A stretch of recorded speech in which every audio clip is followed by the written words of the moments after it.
Convido você a abrir a tua Bíblia no livro do profeta Amós. Nós vamos passear um pouquinho nesse livro hoje.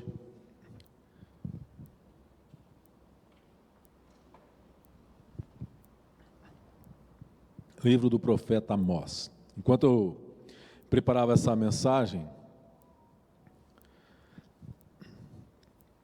me veio uma experiência que eu tive essa semana, as 2 últimas semanas pelo menos, que às vezes tem um pouquinho, acho que Deus trata com a gente, né? Eu estou com a minha voz um pouquinho afônica, passamos um tempinho aí de estiagem, precisei fazer algumas viagens, devo ter pego alguma virose, que atacou a faringe, que é a região das cordas vocais. Então, eu percebendo que eu não estava bom, que alguma coisa estava acontecendo, achando que eu posso dar conta de mim mesmo, fui até a farmácia e comprei uma cartela de Cataflã, é Cataflã, né? Anti-inflamatório. Tomei a cartela toda, tomei xarope que tinha em casa e achei que estava tudo bom. até na segunda-feira eu ter que parar no hospital mesmo, ter que buscar um especialista. Então hoje eu tomei o meu último, precisei tomar injeção, um outro vidro de xarope e tomei hoje o meu último antibiótico. Eu posso dizer que já estou uns 80% melhor, com o peito um pouquinho carregado ainda e com um pouco de dificuldade para falar, como você está percebendo. Mas isso ilustra muitas vezes a nossa vida espiritual. E a gente às vezes acha que dá conta. E a gente não vai atrás de um especialista.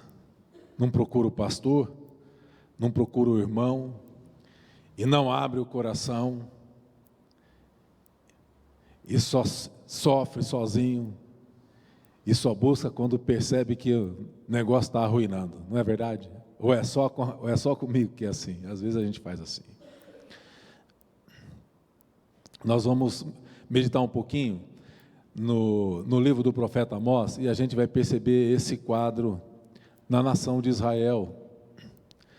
E com certeza nós vamos conseguir nos identificar com eles. Então, Amós, capítulo 4, verso 11 a 13, nós vamos ler bastante a Bíblia hoje, tá? Amós, capítulo 4, verso 11 a 13. Eu dei um título para essa mensagem, não sei se está assim que o Valmir colocou ali, mas são os dois lados, ou as duas faces, de um mesmo juízo de Deus, ou do juízo de Deus.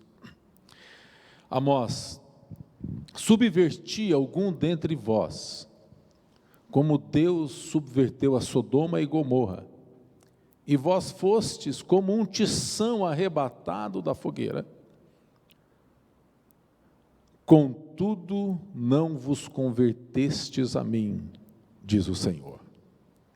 Portanto, assim te farei, ó Israel, e porque isso te farei, prepara-te, ó Israel, para te encontrares com o teu Deus. Porque é Ele quem forma os montes e cria o vento, e declara ao homem pensamento, e faz da manhã trevas e pisa os altos da terra. Senhor, Deus dos exércitos é o seu nome. Pai, fala conosco nesta noite. Abrimos o coração, Senhor, para que a Tua palavra possa entrar dentro de nós, e que no nome de Jesus Cristo seja reprovado, seja repreendido todo o espírito contrário à Tua palavra, em nome de Jesus, amém. Amós era um leigo pastor de ovelhas, cultivador de figueiras no interior da Judéia. Amós não era filho de profeta, nem de sacerdote, mas com certeza ele era um homem de Deus. O Senhor o levantou com um chamado específico, anunciar juízo de Deus, anunciar o juízo de Deus sobre Israel por sua idolatria e pela opressão que Israel, pelas transgressões de Israel e a opressão que Israel estava exercendo, alguns dos nobres estavam exercendo sobre os pobres. Quando você abre a tua Bíblia, lá no primeiro capítulo de Amós, você já vai ver Deus falando assim, olha, capítulo 1, verso 3, assim diz o Senhor, por 3 transgressões de Damasco, e por 4, não sustarei o castigo que trilharam a Gileade, com trilhos de ferro. No capítulo 2, diz assim, assim diz o Senhor, por 3 transgressões de Moabe, e por 4 não sustarei o castigo, porque queimou os ossos do rei de Edom, até os reduzir a cal. E tudo isso, no capítulo 1 inteiro, Deus está falando de julgamento. No capítulo ameaça, né? Verso 4 do capítulo 2, aí tem, assim o Senhor diz, por 3 transgressões de Judá, e por 4 não sustarei o castigo, porque rejeitaram a lei do Senhor. Aí, no verso 6, ameaça contra Israel, assim diz o Senhor, por 3 transgressões de Israel, e por 4 não sustarei o castigo, porque os juízes vendem o justo por dinheiro, e por aí vai. Você vai pegar o primeiro capítulo, o segundo capítulo, o terceiro capítulo, o quarto capítulo, só está falando de julgamento e transgressão do povo, e Deus então, Ele anuncia, Ele levanta este homem para anunciar o juízo de Deus. E qual que era o contexto histórico? Uma faixa daquelas pessoas que eram mais ricas, mais abastadas do povo, gozava de conforto, gozava de paz, de prosperidade ali no Reino do Norte, contudo eram idólatras, oprimiam os pobres, a ponto de vendê-los como escravos. O comentário bíblico diz que o livro é considerado um dos maiores tratados de justiça social de toda a literatura bíblica, o livro de Amós. E qual que é a mensagem de Amós? A mensagem de Amós é uma mensagem atual, oportuna e necessária para as nossas vidas, para nós que servimos a Deus, para nós que professamos a nossa fé no Deus da esperança, não é? Porque a mensagem de Amós, ela consiste em levar o povo a ter um tempo de conversão, um tempo de arrependimento. Esse povo deveria se arrepender e viver ou tapar os ouvidos à voz de Deus e morrer. E o inevitável destino de Israel, o caminho da desobediência, ele conduz à bem-aventurança, mas o caminho da transgressão, inevitavelmente, ele vai fazer com que a gente caia no fracasso. Esse povo foi cativo. Tanto Judá quanto Israel acabaram sendo cativos na Babilônia. Israel se deixou embebedar pelo sucesso, pela prosperidade. Às vezes a prosperidade ela é mais perigosa do que a pobreza, porque quando há falta de ganho, nós com mais facilidade nos humilhamos diante de Deus, reconhecemos que somos dependentes da sua graça, da sua provisão e buscamos ao Senhor. E muitas vezes quando a prosperidade bate às portas, nós nos achamos muito autossuficientes com a nossa riqueza, com o nosso conhecimento.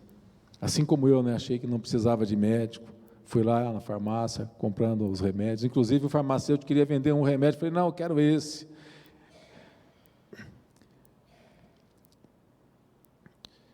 A palavra de Deus vem através desse homem para mostrar onde deve ser o nosso lugar. E o que acontece é que Ismael acaba marchando para o inevitável cativeiro babilônico. Isso aconteceu porque Deus não encontrou arrependimento no coração daquela nação, razão pela qual eles foram quebrantados de repente.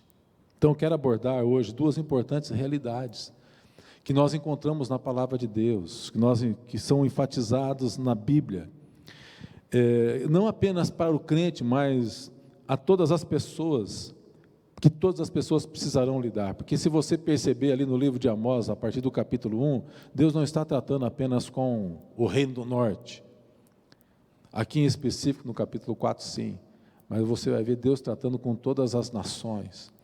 Então são dois lados de uma mesma moeda, são duas verdades encontradas na Bíblia, que são as duas verdades a respeito do juízo de Deus, que vem não apenas para o crente, mas também para aquele que não conhece a Deus. É o juízo e a graça.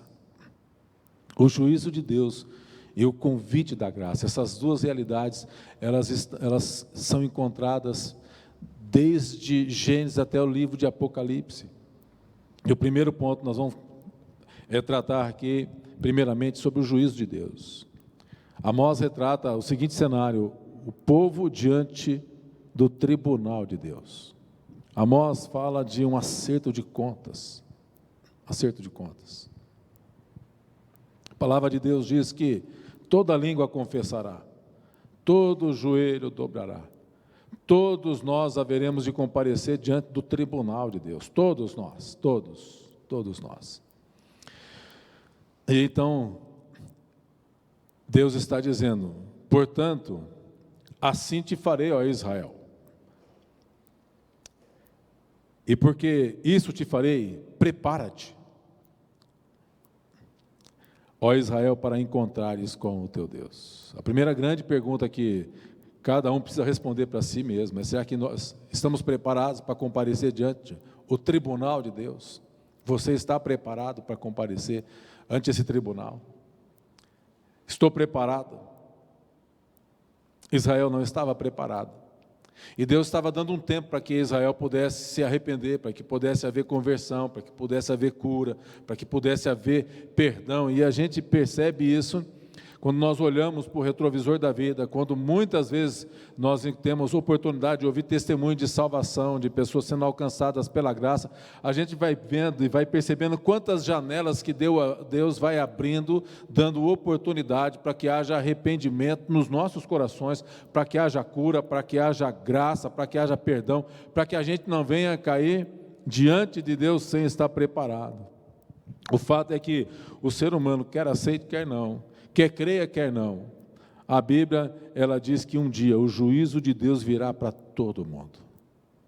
O juízo de Deus virá para todo mundo. Romanos capítulo 2, versos 5 a 9. Romanos 2, 5 a 9 diz: mas segundo a tua dureza e coração impetinente, acumulas contra ti mesmo para o dia da ira e da revelação do juízo de Deus, que retribuirá a cada um segundo o seu procedimento, a vida eterna aos que, perseverando em fazer o bem, procuram glória, honra e incorruptibilidade. Por isso, meu irmão, persevere.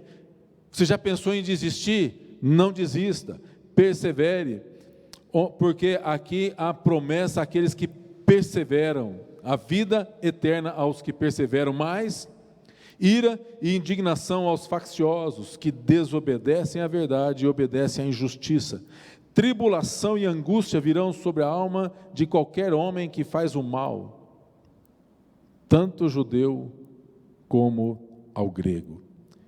E na carta de Pedro, 1 de Pedro, capítulo 4, verso 17, diz: porque a ocasião de começar o juízo pela casa de Deus é chegada. E se primeiro vem por nós, qual será o fim daqueles que não obedecem ao Evangelho de Deus? E se é com dificuldade que o justo é salvo, onde vai comparecer o ímpio? Sim, o pecador.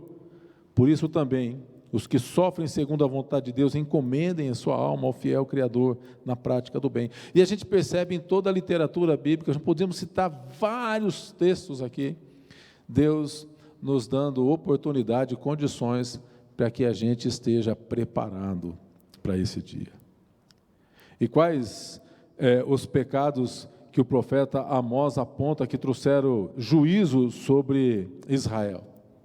E pelo menos 3, e assim, algo que nós precisamos pensar na nossa cultura, aquilo que nós estamos vivendo hoje. Então, pelo menos 3 qualidades de pecado. Primeiro, corrosão dos valores morais. Desgaste dos valores morais.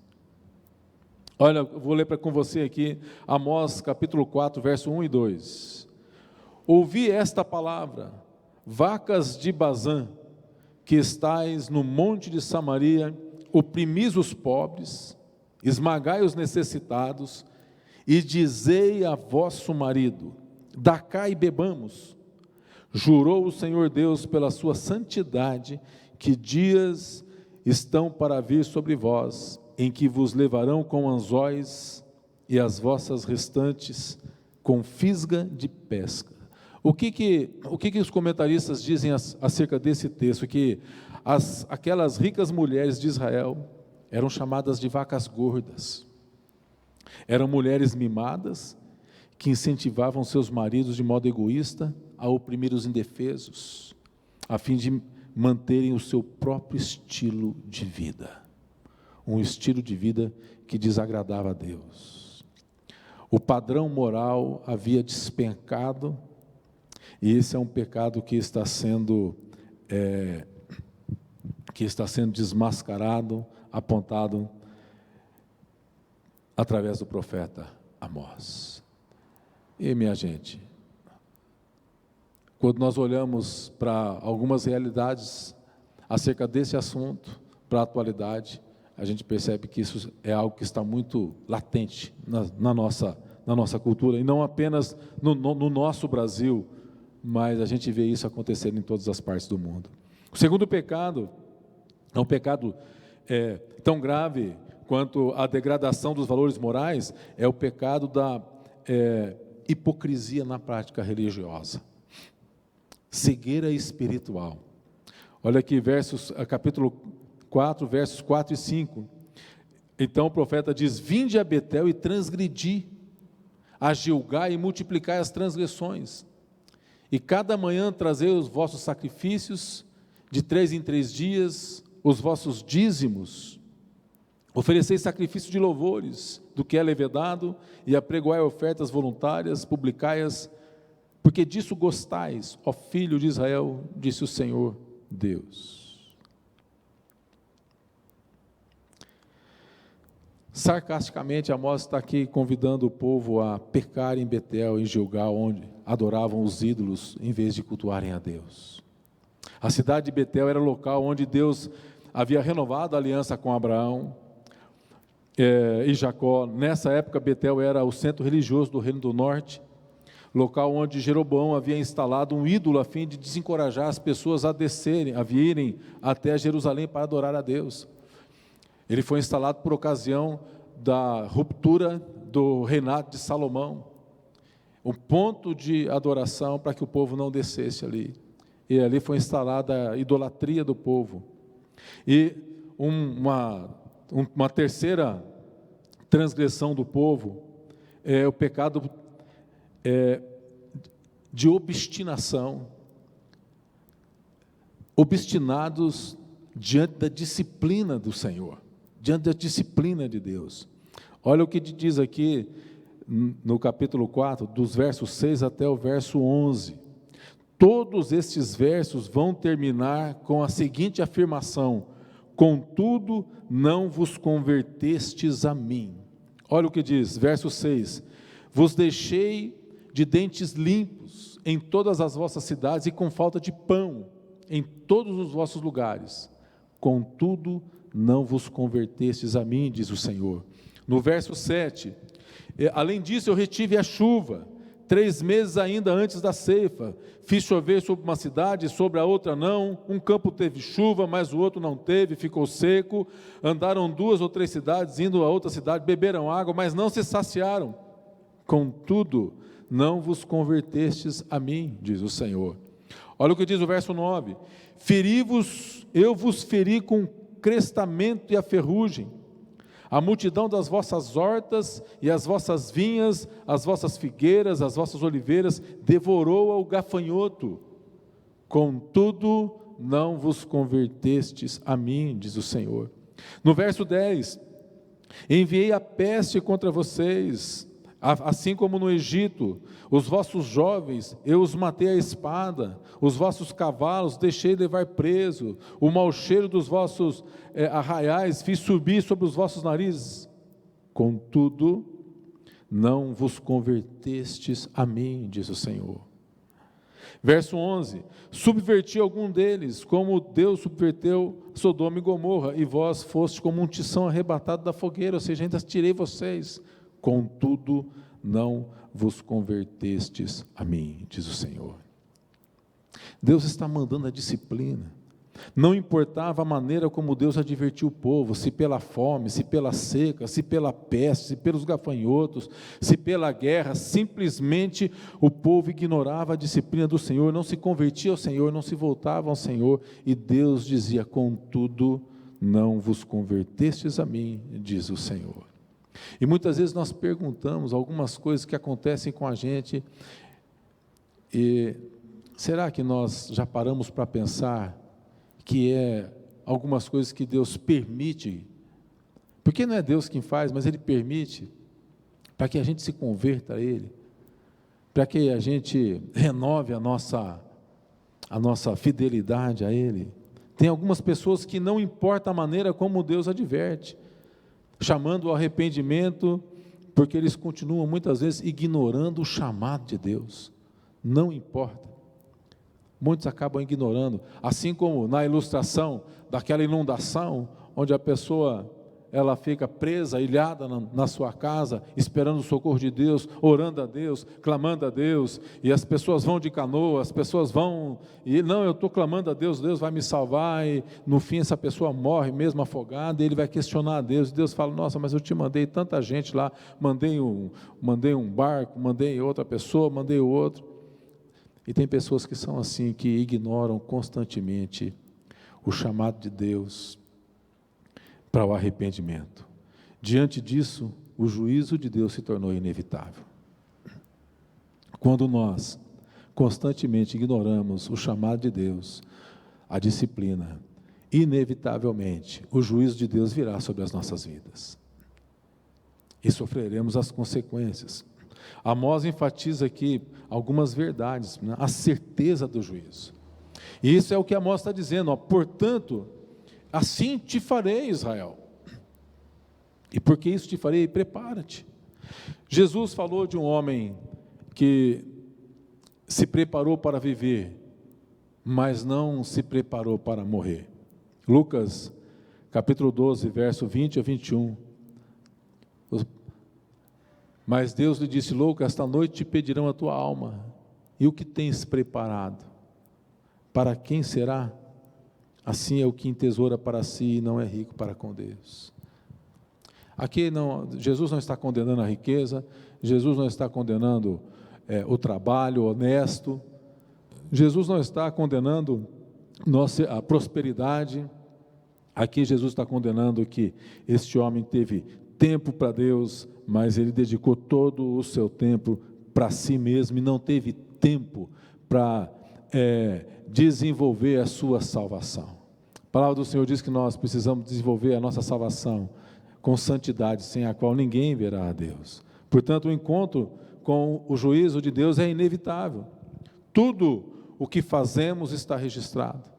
Tudo o que dizemos está registrado. Seremos julgados por tudo o que falamos, por tudo o que fizemos, por palavras, por omissão, por obras. Seremos julgados até pelos pensamentos e pelos pecados de omissão. A palavra de Deus diz isso. E isso traz um temor terrível dentro do nosso coração. Porque existem cômodos lá dentro de nós que nós não queremos abrir, porque é vergonhoso, porque é humilhante, mas nós não podemos esconder nada do Senhor. Diante de Deus, nós precisamos abrir, contar tudo agora, e falar com Ele, e pedir que Ele, por sua misericórdia e graça, derrame sobre nós a sua bondade. Assim como cantamos, né? A sua bondade, ela me seguirá, porque Deus é bom, porque Deus é bom. Mas tudo está registrado. Ouvi certa feita que os cientistas, isso é físico, cientista, nós temos um físico ali que pode me corrigir no final e falar, pastor, você está falando, está tudo errado aí. Mas dizem que tudo que a gente fala, tudo, ele está em algum lugar aí no universo, está viajando. Toda palavra dita está viajando. Você já pensou, toda palavra que você diz, nenhuma se perdeu. Todas elas estão lá. Todas as palavras de bênção, todas as palavras de edificação, e todas as outras também estão lá. Por isso é importante que Deus encontre em nós arrependimento, confissão, conversão. Deus manda a disciplina para que haja conversão, para que ele encontre lugar de arrependimento dentro do nosso coração. O fato é que o livro da vida será aberto e todo aquele que não foi inscrito no livro da vida será lançado no lago de fogo. É o que a palavra de Deus diz. Apocalipse capítulo 20, verso 12 e 13. Vi também os mortos, os grandes, os pequenos, postos em pé diante do trono. Então se abriram livros. Ainda outro livro, o livro da vida foi aberto. E os mortos foram julgados segundo as suas obras, conforme o que se achava escrito nos livros. Deixa eu dizer uma coisa para você. Eu não gosto muito de ler, eu leio porque eu sou obrigado. Quando existe um assunto que me chama muita atenção, eu posso ler 2, 3, 4 horas seguidas, porque me chama atenção. Mas eu descobri nesse aparelho aqui, é algo que me ajuda muito, sabe? Inclusive preparar as mensagens. Eu abro aqui o Pages, e eu começo aqui, começar a escrever. Eu coloco aqui, e tem um botãozinho aqui que é um fonezinho, sabe? Tem um fonezinho aqui. Eu clico no fonezinho, e tudo que eu vou falando, olha lá, eu vou ditando e ele vai escrevendo para mim. Eu acho que esse recurso já tem no céu há muito tempo. Eu acho. Esse recurso já tem lá há muito tempo. Tudo o que nós estamos falando está tudo sendo registrado lá. Esse recurso já deve estar lá. Com certeza já deve ter lá. Já deve ter os anjos anotando.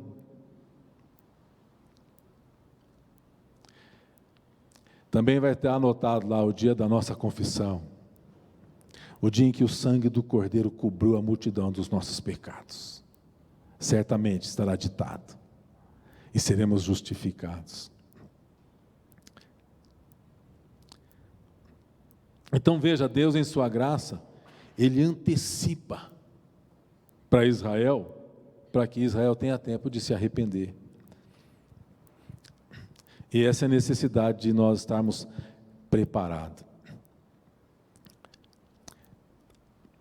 Diz que um rei, ele disse ao bobo da corte, assim, olha, aqui está uma varinha.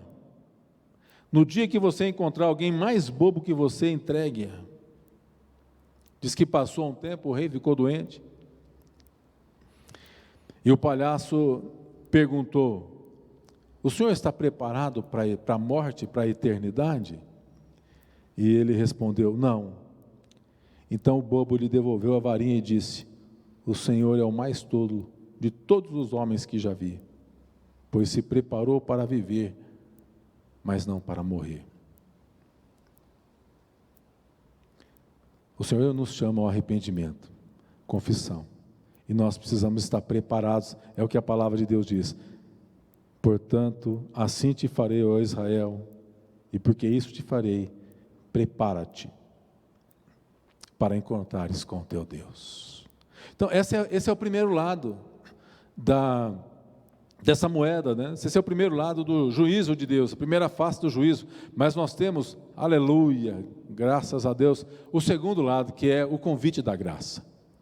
Então, se a gente pega desde o primeiro capítulo, segundo capítulo, terceiro, quarto capítulo, aleluia, porque nós chegamos no quinto capítulo, já no final, já no verso 13, do quarto capítulo, o Senhor nos dá um alívio, mas olha o que diz aqui em Amós capítulo 5, verso 4 e 6.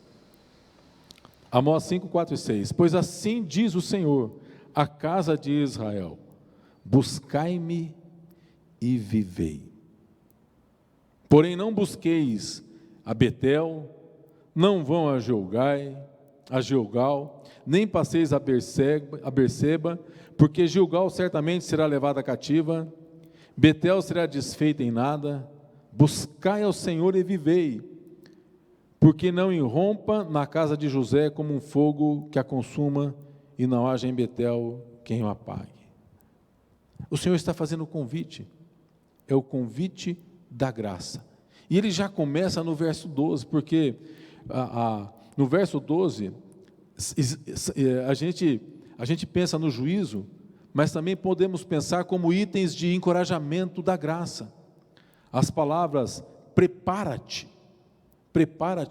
é Deus nos dando tempo para que haja arrependimento, para que haja conversão, para que a gente possa encontrar esse lugar de arrependimento diante do nosso coração. E prepara de quê? Para te encontrares com o teu Deus. Deus quer ter um encontro conosco. E o encontro conosco, o resultado desse encontro vai depender de como nós estamos ou não preparados para nos encontrar com esse Deus. A expressão, olha aqui a expressão, para encontrares com o teu Deus. Aqui não está falando apenas sobre o juiz, né? Mas Ele é o Criador, o Deus que pode transformar, Ele é o Deus da aliança. Certamente o livro do profeta Amós, ele serve de alerta quando nós nos descuidamos da nossa vida espiritual.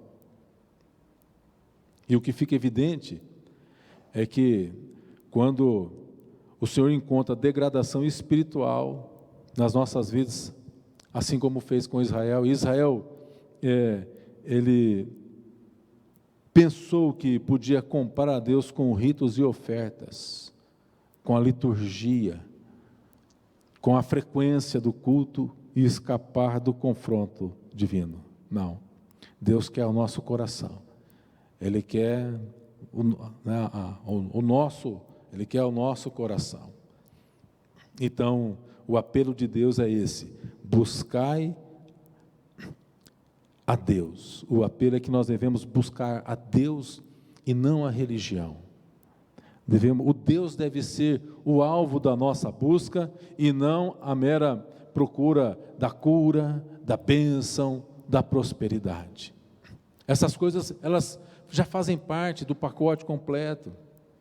A palavra de Deus diz que se nós obedecemos, as bênçãos do Senhor nos alcançam. Nós não precisamos buscar as bênçãos, porque se nós temos o Deus da bênção, tudo vem junto conosco.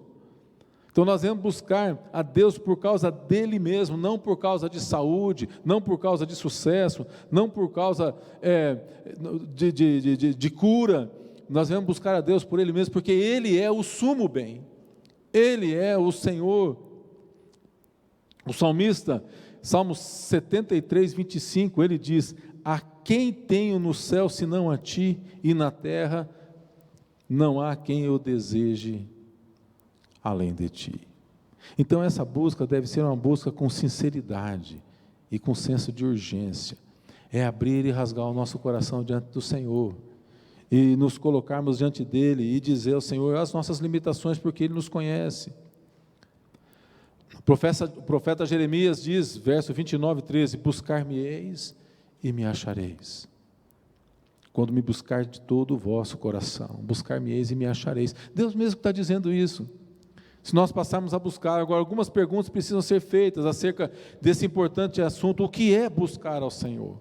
O que é buscar a Deus? Buscar a Deus é voltar-se do pecado para Ele, É uma vida consagrada ao Senhor. Buscar a Deus não é apenas fugir das consequências do erro, mas buscar a Deus é deleitar-se no Senhor, aquele que é fonte da vida.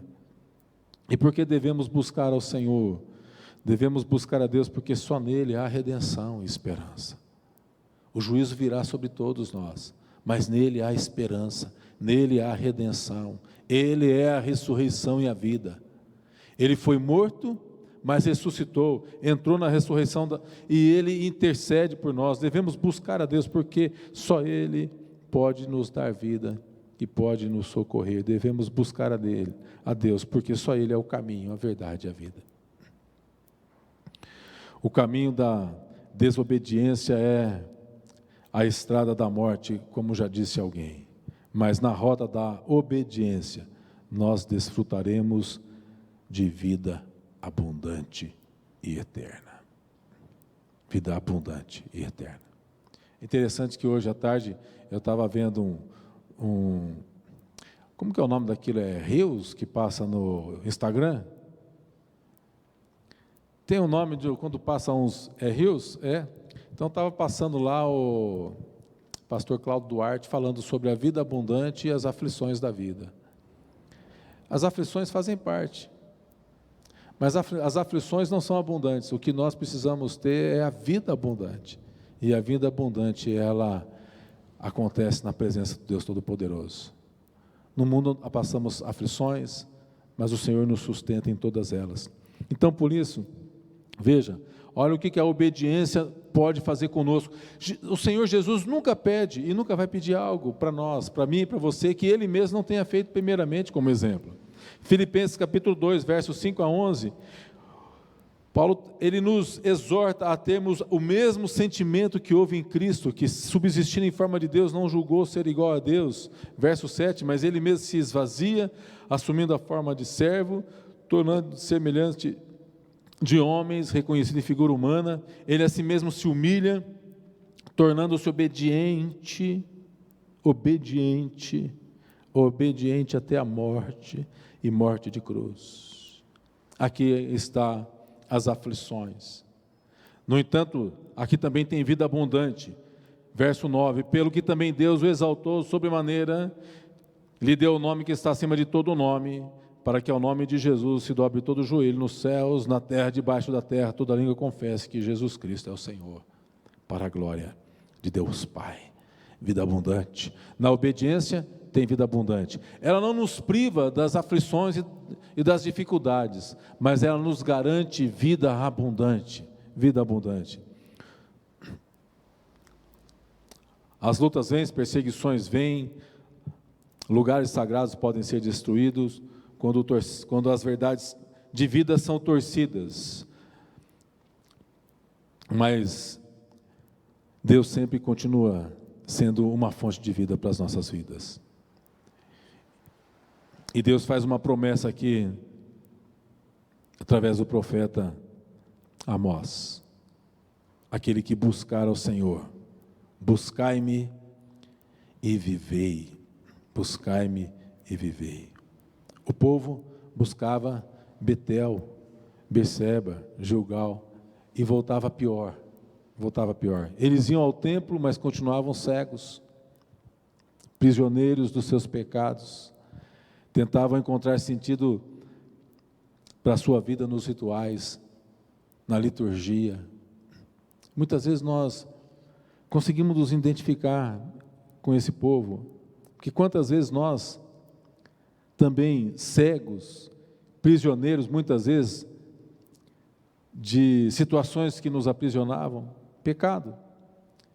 E quantas vezes nós tentamos também encontrar sentido para a nossa vida, no culto, na liturgia, nos rituais, na entrega dos dízimos, das ofertas, mas a verdade bíblica é uma só. Nós precisamos buscar o verdadeiro e único Senhor, Jesus Cristo.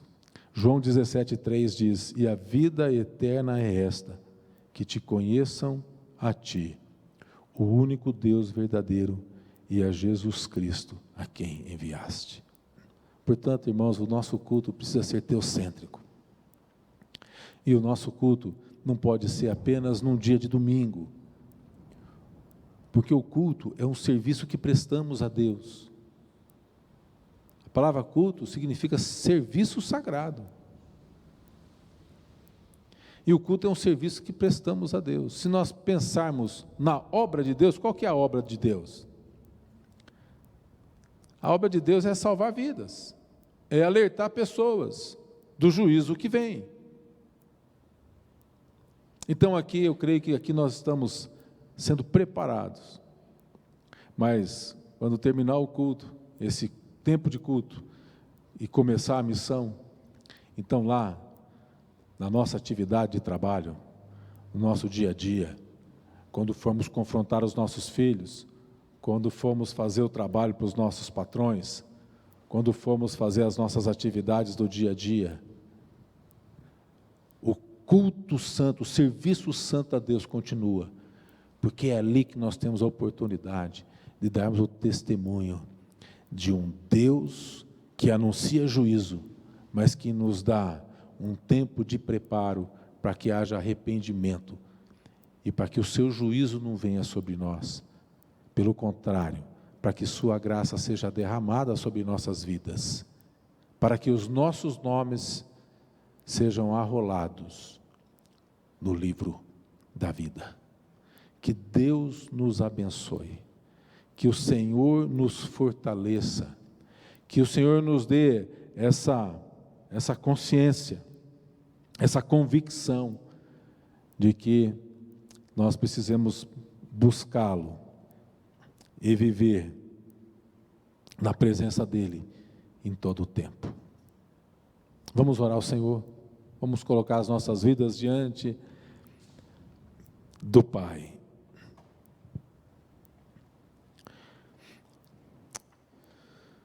Senhor Deus, ajuda-nos, ó Deus, a resgatar o sentido da grandeza da Tua presença na vida da igreja. Ajuda-nos, Senhor, a resgatar o sentido e da presença do Teu Santo Espírito sobre nossas próprias vidas. A Tua palavra diz que é o Espírito que nos leva ao arrependimento. Portanto, num primeiro momento, Senhor, pelo Teu Santo Espírito, leva-nos ao arrependimento. Dá-nos, ó Deus, o tempo que necessitamos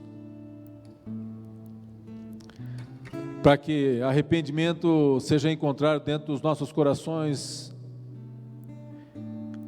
e que possamos todos sermos achados convertidos das nossas obras más. Faz isso em nossas vidas no primeiro momento, Pai. Que pela presença do Teu Espírito Santo e pela Sua majestade, que pela unção do Senhor derramada e a graça, possamos ficar extasiados, cheios do Teu Espírito, da Tua santidade, algo que o Senhor deseja fazer para que o Teu juízo passe longe de nós, para que possamos experimentar a Tua graça. É verdade, Pai, confessamos que há falhas, pecados por palavras, por omissão, por obras e por pensamentos, nós os confessamos diante de Ti, na esperança da promessa de que o sangue de Jesus Cristo, o Cordeiro de Deus que tira o pecado do mundo, cobre multidões de pecados, inclusive os meus pecados. Portanto, levanta-nos, ó Deus, levanta cada um dos Teus filhos e filhas, e que assim como Jesus diz, que seríamos o sal e a luz, referência de salvação e esperança para um mundo perdido. Que cada irmão e irmã, pela tua graça, na dependência do teu Espírito, seja esse referencial no dia a dia. Nós te agradecemos, ó Pai, no nome santo de Jesus Cristo. Amém. Aleluia. Graças a Deus. Vamos colocar em pé, irmãos, vamos cantar um cântico e depois vamos receber a bênção do Senhor.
Aleluia.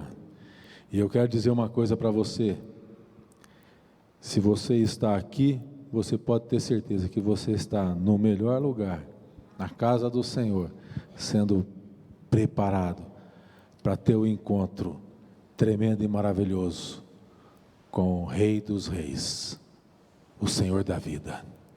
Recebamos a bênção do Senhor. Pai, nós te louvamos e te agradecemos pelo teu amor, pela bondade do Senhor, pela graça derramada sobre as nossas vidas. Obrigado, Senhor, por tua palavra. Obrigado, ó Pai, porque muitas vezes o Senhor permite que situações venham sobre nós, para que possamos refletir, ó Deus, a brevidade da vida e a importância de buscarmos a presença do Deus Todo-Poderoso. Irmãos e irmãs, que Deus nos abençoe, que a graça de Jesus Cristo, o amor de Deus, o nosso Pai, e a comunhão consoladora do Santo Espírito, seja com a sua vida, hoje e sempre. Amém.